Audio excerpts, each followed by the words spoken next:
Good morning, guys. Today we're going to talk of how to do slope and a real example of slope.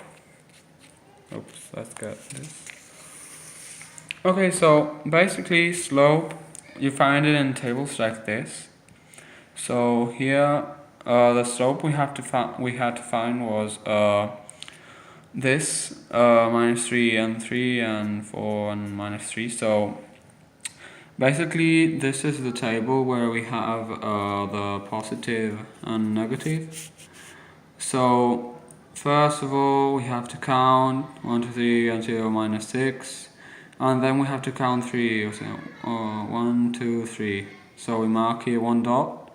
And then the other one for 4 minus 3, we go to the other part. We go 4 and minus 3, so it's here. We should mark a dot and then create a line that connects to the other dot. Okay, so basically when you do that and slope, the formula basically is y2 minus y1 x2 minus x1. So basically we put the numbers, as you can see we have to turn that into positive, so that gives us minus 6 over 10. So basically we can subtract that to minus 3.5 over 5. That's one way to do it, and then the other one is basically you count the rise and run basically. So the rise, well, you count 1, 2, 3, 4, 5, 6. So it goes down, so it's minus because it goes down, and then you count from the point where you were to the other dot. So that's 10. So then you have to put it and then subtract it to minus 3 plus 5. So now I'm going to show you the data table I've got. My real example is the average of snowboard accidents per year.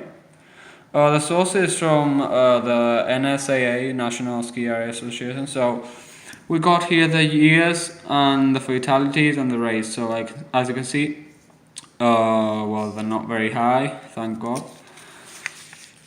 Yeah, so we'll go to this later. So the process I did basically was I created a table where I marked the years and the number of fatalities. So from the table we got years and fatalities. Well, I grabbed only 3 years because it was gonna be very long otherwise. So for 2013 and 14 we got 32, so I looked at 32 in the table and I marked it here. These dots aren't anything, it was an error. So basically I put a dot there. Then we went to for the 2014 and 15. There was 35 fatalities, as you can see. I marked the middle because it's 35. And then basically 2015, 2016, we got 39 fatalities, so it was more. So basically I drawn a line, and that's basically so it's positive because it goes up. And then to calculate the rate, in the website I had the people in millions of skiers that were in these accidents. So basically we've got 20.24, 22.75, 28.86. So basically to get the rate from that you just subtract that. So the first one is 0.56, 57, the next one is 0.65, and the last one is 0.64. And that's basically the rate that we got in the. So let's go to prove that in data table. So wait, basically in this, the first one for 2013 2014 we got 0.57. Let's go 2000 here.